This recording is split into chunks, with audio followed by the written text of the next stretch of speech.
Halo semua, pada materi filsafat kali ini kami akan membahas tentang pengetahuan, ilmu pengetahuan, dan pengetahuan ilmiah.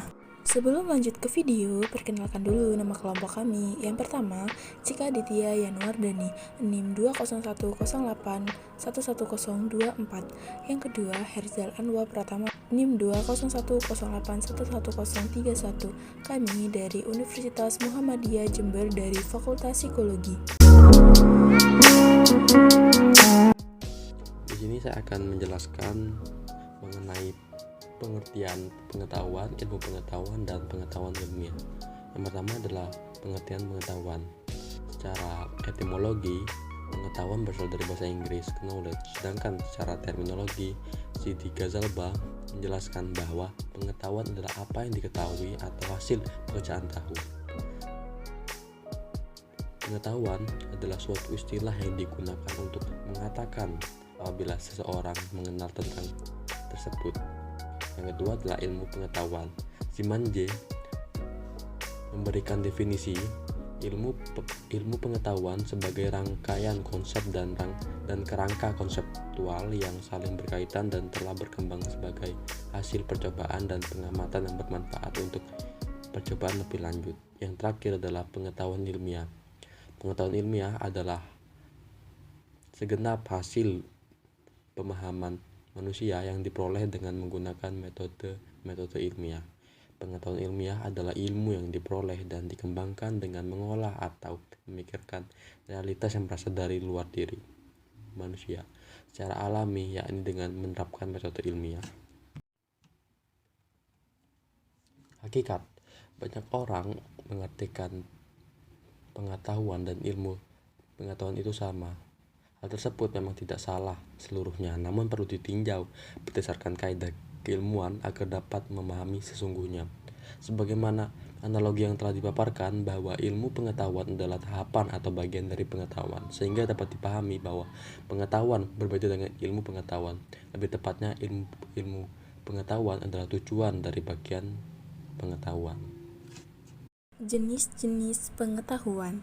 Jenis-jenis pengetahuan juga dapat dilihat pada pendapat Plato dan Aristoteles. Plato membagi pengetahuan menurut tingkatan-tingkatan pengetahuan sesuai dengan karakteristiknya.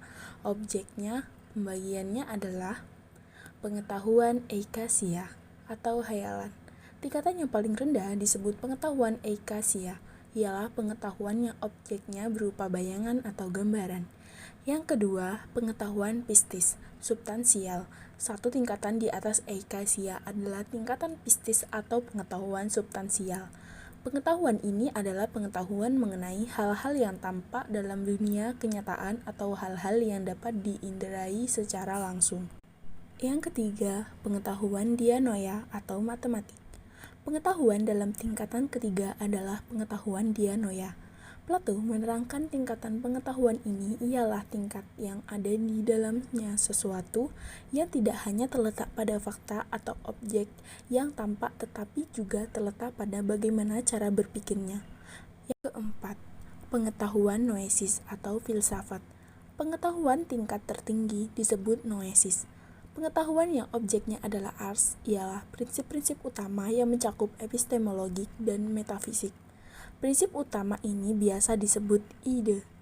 Plato menerangkan tentang pengetahuan ini adalah hampir sama dengan pengetahuan pikir tetapi tidak lagi menggunakan pertolongan gambar, diagram, melainkan dengan pikiran yang sungguh-sungguh abstrak.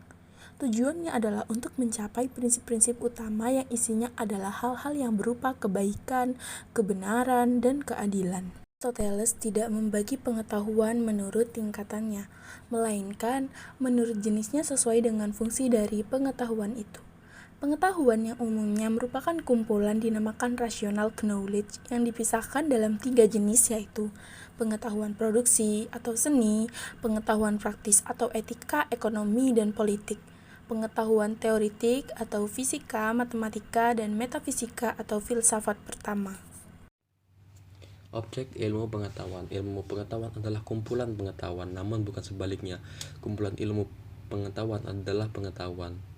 Kumpulan pengetahuan agar dapat dikatakan ilmu pengetahuan harus memenuhi syarat-syarat tertentu. Syarat-syarat yang dimaksud adalah objek material, dan objek formal. Setiap bidang ilmu pengetahuan, baik itu ilmu khusus maupun ilmu filsafat, harus memenuhi kedua objek tersebut. Perbedaan pengetahuan dan pengetahuan ilmiah. Ernest Nagel secara rinci membedakan ilmu pengetahuan dengan pengetahuan ilmiah. Perbedaan tersebut adalah sebagai berikut.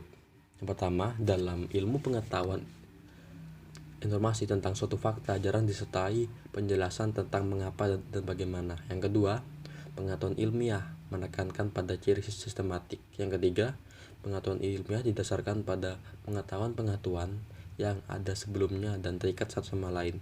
Yang keempat, dalam menghadapi konflik dalam kehidupan, pengetahuan ilmiah menjadikan konflik sebagai pendorong untuk kemajuan ilmu pengetahuan.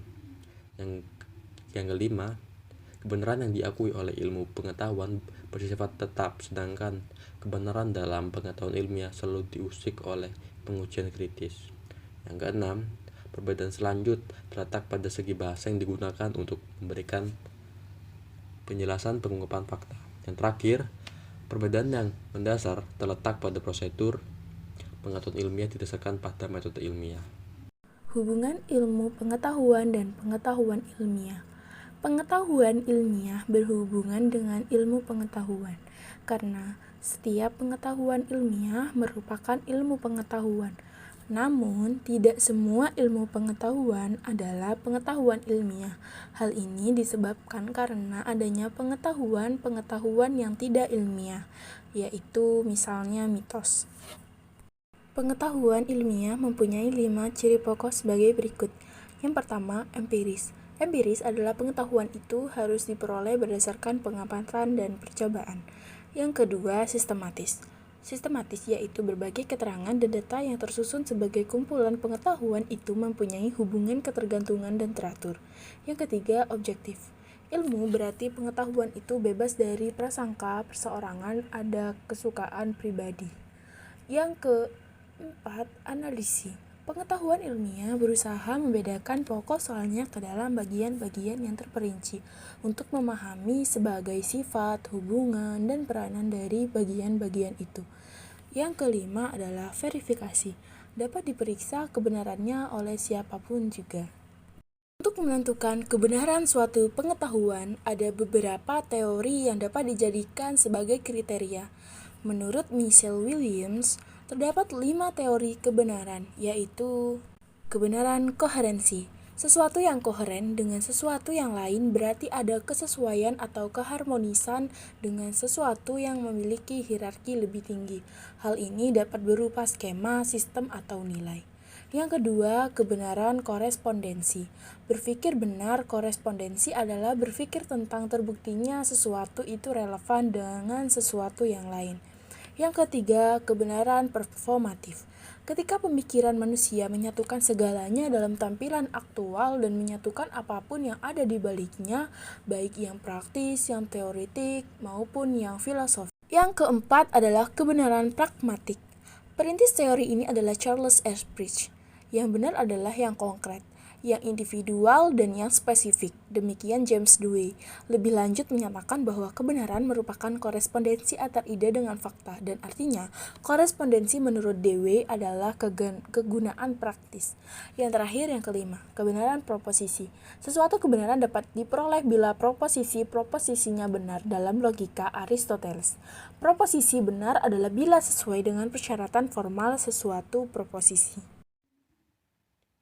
Yang kita dapat simpulkan dari atas, pengetahuan ilmiah adalah segenap hasil pemahaman manusia yang diperoleh dengan menggunakan metode ilmiah.